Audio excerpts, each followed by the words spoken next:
이 시간도 우리 주 예수 그리스도의 크신 은혜와 사랑이 이 예배의 자리에 참여한 여러분의 심령 위에 그리고 삶의 전 영역 위에 충만하게 임하길 주의 이름으로 축원합니다.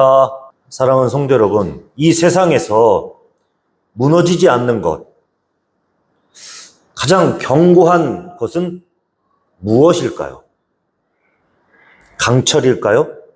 아니면 콘크리트일까요? 근데 이 두 가지도 다 아닙니다. 여러분, 가장 견고하다라고 볼 수 있는 것은 바로 사람과 사람의 관계에서 얻는 신뢰입니다. 그런데 여러분, 그 견고한 신뢰를 가장 빠르게 무너뜨리는 것이 무엇인지 아십니까? 놀랍게도 칼이나 주먹 같은 외부의 힘이 아닙니다. 오랫동안 수많은 부부와 또 가정의 이야기를 들여다본 연구에 따르면 견고한 신뢰를 파국으로 이끌어가는 가장 결정적인 원인은 돈이나 성격 문제가 아니다라고 얘기합니다. 오히려 일상생활에서 무심코 주고받는 그 경멸의 말들, 비난의 말들, 바로 이런 게 견고한 신뢰를 무너뜨린다라고 얘기합니다. 상대를 교묘하게 깎아내리는 그런 험담들, 그 몇 마디가 수십 년 동안 쌓아 올린 신뢰를 독약처럼 녹여버린다라는 거죠. 그런데 여러분, 오늘 이것은 단순히 오늘날의 이야기가 아닙니다. 사도 바울은 2000년 전 성령의 인도하심 안에서 이 진리를 이미 꿰뚫어 보고 있었습니다. 그래서 오늘 본문에서 바울이 가장 먼저 하는 일이 무엇인지 아십니까? 바로 교회를 지키는 일을 가장 먼저 했습니다. 교회를 지키는 일. 예수님의 피로 세워진 이 공동체를 말의 그 독화살로부터 지키는 일을 이 사도 바울이 가장 먼저 했다라는 것을 본문이 이야기하고 있어요. 우리가 지난번 로마서 16장 전반부에서 아주 가슴 벅찬 환경, 그러한 상황들을 살펴봤습니다. 바울이 베베, 브리스길라와 아굴라, 또 에베네도 등등의 그 26명의 그런 사람들을 한 명씩 한 명씩 소개할 때 로마교회에는 세상이 결코 만들어낼 수 없는 따뜻한 연합의 공기가 흘러내렸습니다. 노예와 귀족이 하나가 되었고, 유대인과 이방인이 서로 연합하였고, 남자와 여자가 오직 십자가의 은혜로 한 가족이 된 그 영광스러운 장면을 우리가 살펴봤습니다. 교회는 단순한 종교 모임이 아닙니다. 예수님께서 십자가에서 흘리신 그 피로 세우신 교회, 이 교회는 하나님의 가장 소중한 가족들이 모여서 만들어진 공동체라는 사실을 잊어서는 안 됩니다.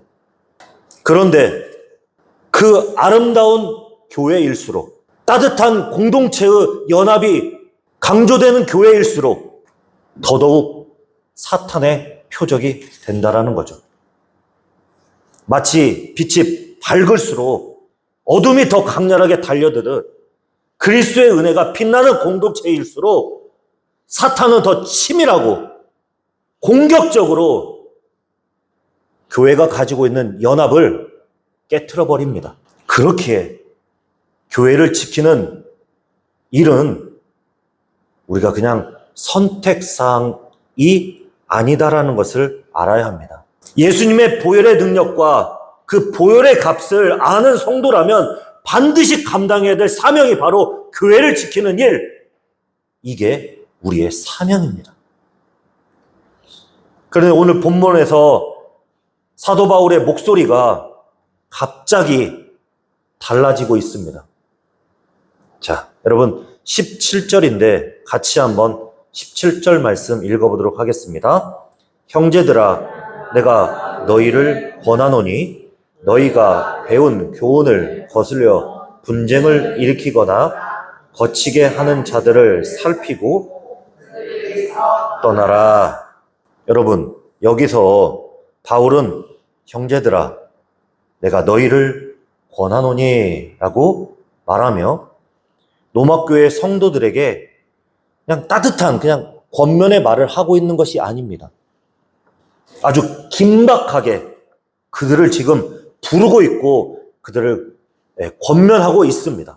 무엇보다 사도 바울의 말투가 바뀐 이유는 교회의 그 소중한 공동체, 그걸 단번에 무너뜨리려는 세력이 교회 안으로 파고들고 있었다라는 사실을 그가 알고 있었기 때문에 사도 바울이 지금 긴박하게 로마교회 성도들에게 권면하고 있는 것입니다. 마치 교회 안에 또 목자가 양을 지키는 그런 상황 가운데 이리가 들어온 그런 상황을 지금 발견한 그런 상황처럼 아주 긴박하게 바울이 교회를 향해서 경고를 보내고 있는 것입니다. 바울이 경고하는 것의 정체가 17절에서 등장하고 있어요. 여러분 17절 말씀 한번 보세요. 자, 어떤 사람들이 나오냐면 거치게 하는 자들이라는 표현이 나옵니다. 거치게 하는 자들. 여러분 이 말은 사냥꾼이 짐승의 목을 올가매기 위해서 풀숲에서 교묘하게 숨겨놓은 덫을 말하는 말이에요. 덫. 여러분 짐승은 아무것도 모른 채 걷다가 그 덫에 걸려 목숨을 잃어버리잖아요.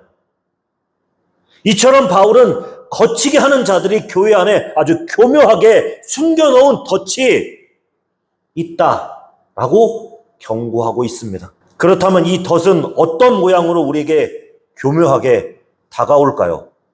자, 그 말씀이 18절 말씀인데 같이 한번 18절 읽어보도록 하겠습니다. 이 같은 자들은 우리 주 그리스도를 섬기지 아니하고 다만 자기들의 배만 섬기나니 교활한 말과 아첨하는 말로 순진한 자들의 마음을 미혹하느니라. 자, 어떤 모양으로 오냐면 이들이 덫을 놓았는데 험한 욕설로 그들이 덫을 놓은 것이 아니라 달콤한 말로 포장해서 덫을 놓았다라고 얘기하고 있어요. 여기에서 지금 나오는 말 중에 교활한 말과 아첨하는 말이라는 말이 나오잖아요. 여기서 여러분 교활한 말이라는 뜻은 사람이 듣는데 너무 기분 좋게 교묘하게 설계된 그런 부드러운 말, 좋은 것 같아도 여러분 그를 넘어뜨리려고 설계해서 아주 부드럽게 그에게 교묘하게 얘기한다라는 거예요. 또 아첨하는 말은 원래 하나님을 찬양하고 사람을 축복하는 아주 아름다운 말인데 이 거짓 교사들, 교회를 넘어뜨리려는 사람들, 이 사람들이 이 거룩한 축복의 언어마저 자신들의 그 욕망을 채우기 위해 아첨하는 그런 도구로 뒤틀어버려서 사용하고 있었다라는 것을 이야기하고 있어요.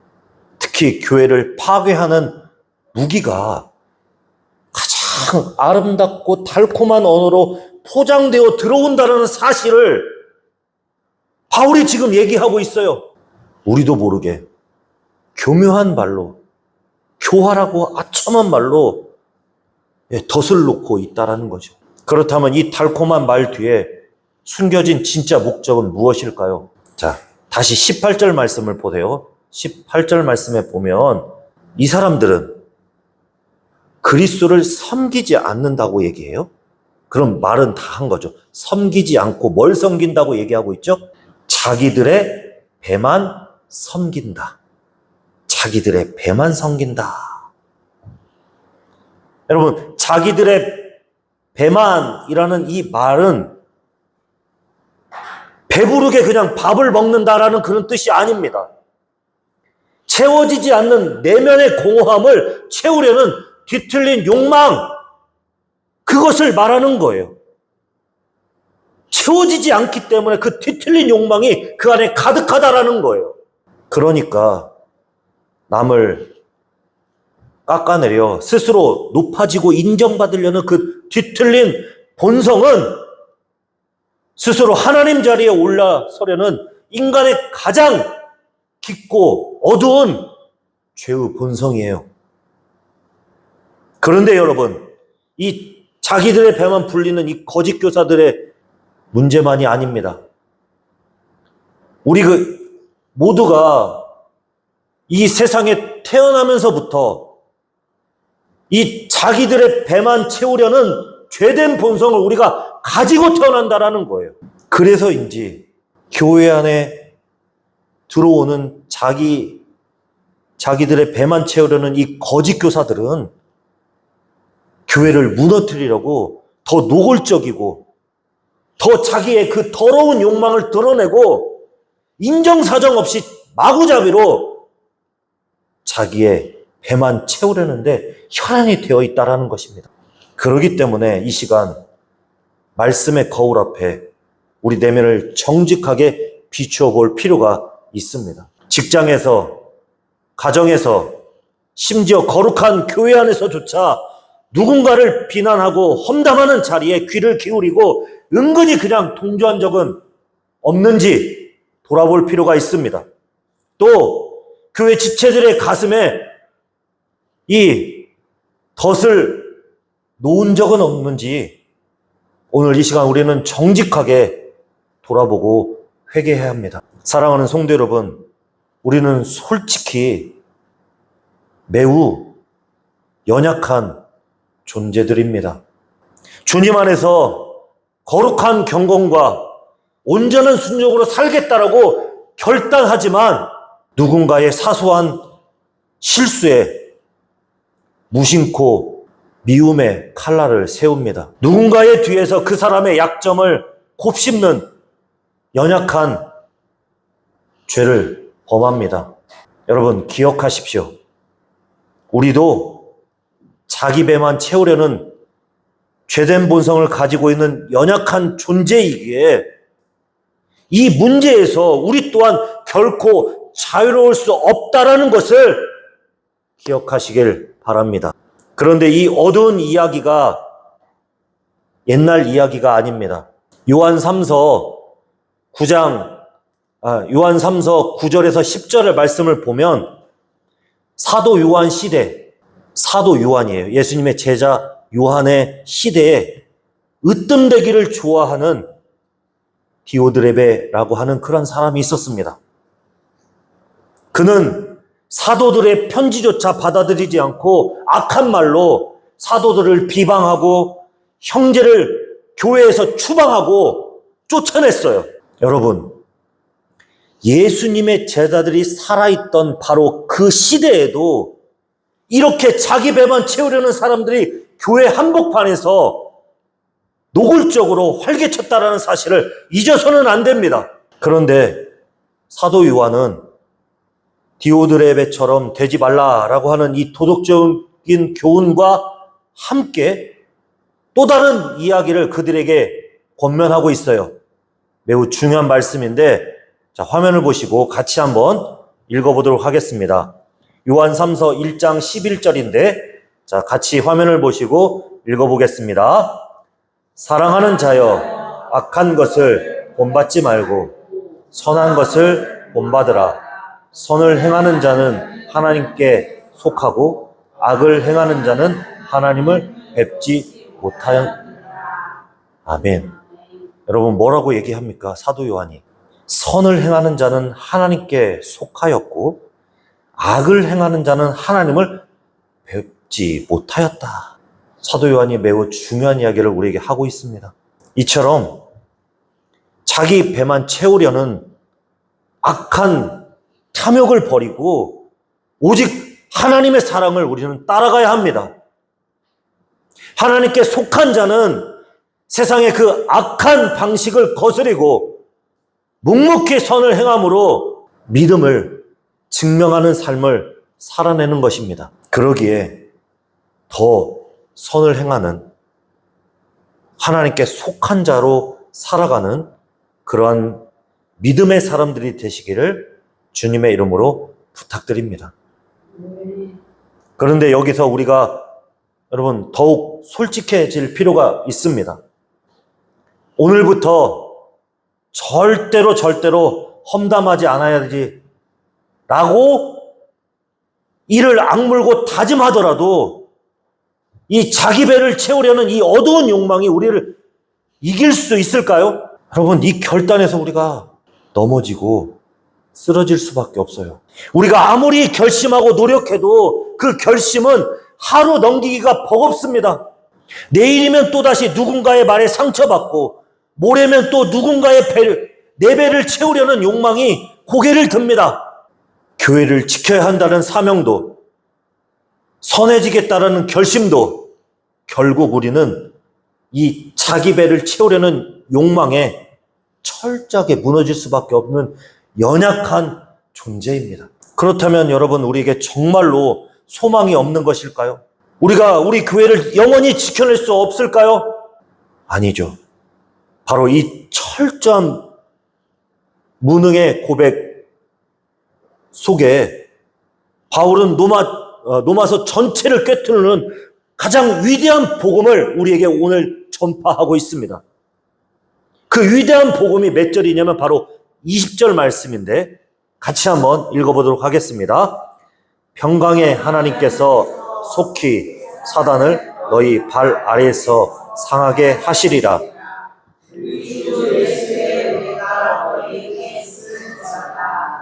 아멘. 여러분, 매우 중요한 이야기가 말씀이 나옵니다. 평강의 하나님께서 속히 사단을 너희 발 아래에서 상하게 하시리라. 여기서 상하게 하신다라는 이 말은 완전히 박살낸다, 다시는 일어날 수 없게 철저히 부수어 가루를 만든다라는 그런 뜻을 가지고 있어요. 하나님께서 사탄을 어설프게 그냥 눌러두시는 것이 아닙니다. 영원히 다스리시는 하나님께서 그들을 완전히 짓밟아서 가루를 만들어 버리신다라고 선포하고 있어요. 여러분, 이 선포는 그냥 갑자기 하늘에서 떨어진 위로야 또한 능력의 말씀이 아닙니다. 하나님은 아주 오래전부터 인류가 처음 죄를 지어 하나님과 원수되었던 에덴 동산에서부터 이 위대한 약속을 우리에게 해주셨습니다. 창세기 3장 15절 말씀에서 하나님은 친히 약속하셨잖아요. 장차 여자의 후손이 나타나 뱀의 머리를 상하게 할 것이다 라고 약속해 주셨습니다. 그때부터 하나님은 믿음의 조상 아브라함을 부르시고 이스라엘을 구원해내시고 다윗을 세우셨고 그를 통하여 또한 예수님이 오도록 하나님은 그 한 가지 약속을 향해 계속해서 일하셨습니다. 그리고 마침내 예수님께서 오셔서 십자가에서 피 흘려 죽으시고 부활하심으로 그 모든 약속을 완성해 주셨어요. 요한 1서 3장 8절도 우리에게 이렇게 증언하고 있는데 같이 한번 요한 1서 3장 8절 읽어보도록 하겠습니다. 죄를 짓는 마귀에게 속하나니 마귀는 처음부터 범죄함이라. 하나님의 아들이 나타나신 것은 마귀의 일을 멸하려 하심이라. 아멘. 믿으십니까? 예. 하나님의 아들이 나타난 이유가 지금 뭐예요? 마귀의 일을 멸하시려고 나타나셨다. 예수님이 이 땅에 오신 것은 마귀의 일을 멸하시려 오신 거예요. 마귀가 만들어 놓은 모든 덫을 십자가의 보혈로 완전히 멸하여 주셨습니다. 이것은 우리가 만들어낸 승리가 아닙니다. 하나님의 주권과 예수님의 십자가의 은혜가 만들어낸 승리임을 믿으시기 바랍니다. 그런데 여기서 우리가 마음을 여러분 가장 흔드는 그런 사실이 있어요. 사탄을 완전히 깨뜨리시는 하나님께서, 자, 하나님의 이름을 지금 본문 20절 말씀을 한번 보세요. 20절 말씀에 보면, 자, 하나님의 이름을 지금 뭐라고 얘기하냐면 평강의 하나님께서라고 소개합니다. 평강의 하나님. 여러분 매우 중요한 말씀인데, 자, 빨간색 표시로 동그라미를 치세요. 평강의 평강. 이 평강이라는 말은 치열한 전쟁이 끝나고 완벽한 평화가 찾아온 상태를 말하는 게 바로 이 평강이에요. 우리가 흔히 말하죠. 샬롬이라고 얘기하잖아요. 바로 그 샬롬의 상태를 얘기하는 거예요. 그런데 여러분 우리가 17절에서 눈여겨볼 말씀이 또 하나 있죠. 뭐냐면 분쟁이라는 말 나오죠. 분쟁. 예, 그런데 20절 평강이 서로 맞서고 있다라는 거예요. 분쟁과 평강이 서로 맞서고 있다라는 거예요. 분쟁은 사탄이 심어놓은 유혹의 덫이고, 평강은 예수님이 십자가에서 우리에게 주신 선물이다라는 거예요. 그래서 에베소서 4장 3절이 이 평강을 매우 중요한 이야기로 얘기합니다. 평강이 교회를 하나로 묶는 유일한 생명의 선이다라고 선포하고 있는데, 자, 에베소서 4장 3절 말씀을 같이 한번 읽어보도록 하겠습니다. 평안에 매는 줄로 힘써 지키라. 평안에 매는 줄로 성령이 하나 되게 하신 것을 힘써 지키라. 교회를 지키는 일, 특히 분쟁과 분열과 여러 가지의 그런 모든 악한 것으로부터 지킬 수 있는 힘은 우리의 결단이 아닙니다. 하나님이 십자가로 이루신 그 완벽한 평안, 이것으로 말미암아 교회를 지켜낼 수 있다는 것 기억하시길 바랍니다. 우리는 오직 이 평강과 평안 안에 모든 것을 맡기고 그 안에서 평안을 누려야 한다는 것입니다. 그렇다면 이 놀라운 평안과 평안을 선물 받은 우리가 취해야 될 두 가지 태도가 있어요. 오늘 본문이 우리에게 말하고 있는데, 사도 바울이 19절 말씀에서 매우 중요한 이야기를 우리에게 하고 있는데 같이 한번 읽어보겠습니다. 너희의 순종함이 모든 사람에게 들리는지라. 그러므로 내가 너희로 말미암아 기뻐하노니 너희가 선한데 지혜롭고 악한데 미련하기를 원하노라. 여러분 뭘 것 같습니까? 두 가지가. 선한데 지혜롭고 악한데 미련하기를 원한다. 이 두 가지예요. 두 가지. 우리가 해야 될 일이. 여러분 오늘 이 말씀은 우리의 의지로 뭔가 좀 부담감 주려고 주는 말씀이 절대 아닙니다. 평안을 아는 사람이 자연스럽게 걷는 은혜의 길이 바로 이 두 가지의 길이라는 거예요. 여러분 여기에서 우리가 가장 먼저 해야 될 일이 악한 일에 더 미련해야 된다는 거예요. 교활한 말과 아첨하는 말을 내려놓고 세상에서 제일 눈치 없는 그런 사람이 돼야 한다는 것입니다. 앞서 우리가 나눈 제가 여러분들에게 말씀드렸죠. 처음 들어가는 말. 사람과 사람의 그 신뢰를 무너뜨리는 말이 경멸의 말. 어떻게 보면 교활과 아첨의 말이라고 볼 수 있어요.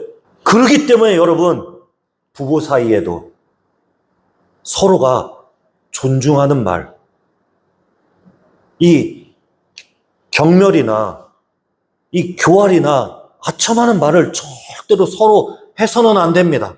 왜요?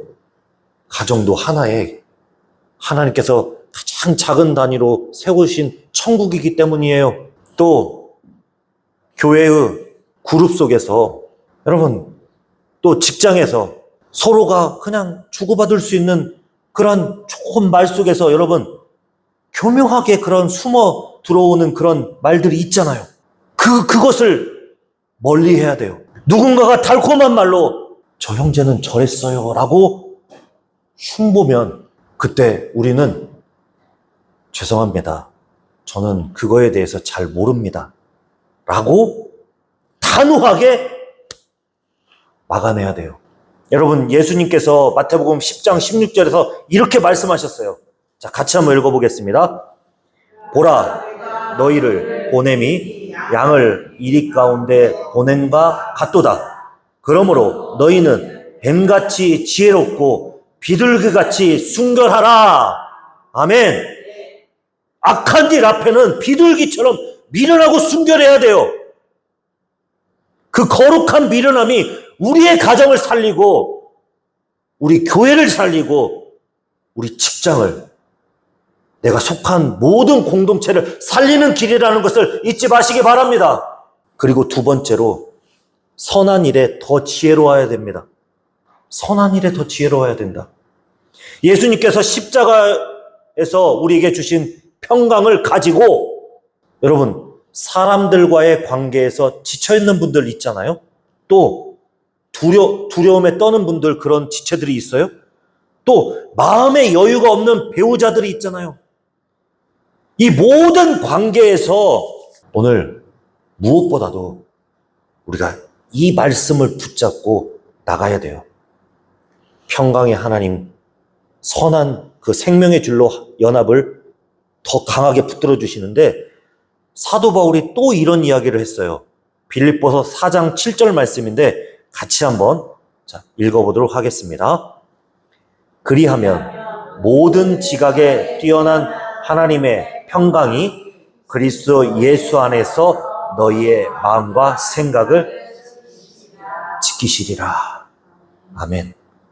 여기서 뭐가 나오죠? 우리가 아까 평강의 하나님, 여기서도 하나님의 평강이 그리스도 예수 안에 있는 너희의 마음과 생각을 지키신다.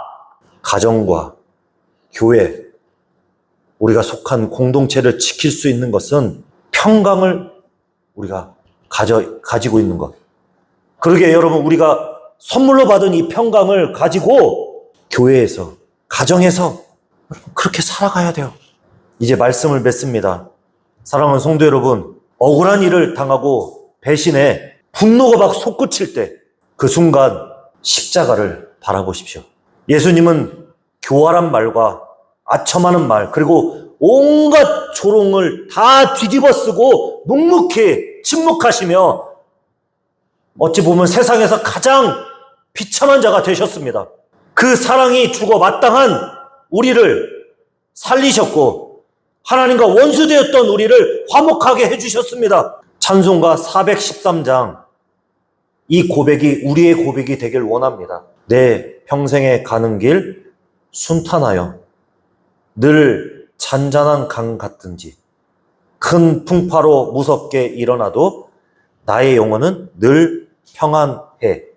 내 영혼 평안해. 내 영혼 평안해. 이 찬양의 고백이 우리의 고백이 되길 원합니다. 가정과 교회와 직장에서 커다란 풍랑이 일어날 때 평강의 하나님이 우리와 함께 하심을 믿으시기 바랍니다. 저와 여러분은 그리스도의 피값으로 사신 하나님의 자녀입니다. 이 정체성은 무엇과도 바꿀 수 없고 그 누구도 뺏어갈 수 없는 정체성입니다. 그러니 험담의 자리에서 귀를 닫고 오히려 형제를 세우는 일에 모든 역량을 다 쏟아 부으십시오. 여러분의 그 눈물 어린 헌신과 그러한 일을 통하여 하나님께서 영광을 받으실 것이고 또 교회와 가정과 직장을 지켜낼 거라고 저는 믿습니다. 그 하나님의 평강의 능력이 저와 여러분에게 충만하게 임하여 하나님의 큰 영광을 드러내는 그러한 복된 존재로 살아가는 저와 여러분이 되길 주의 이름으로 축원합니다.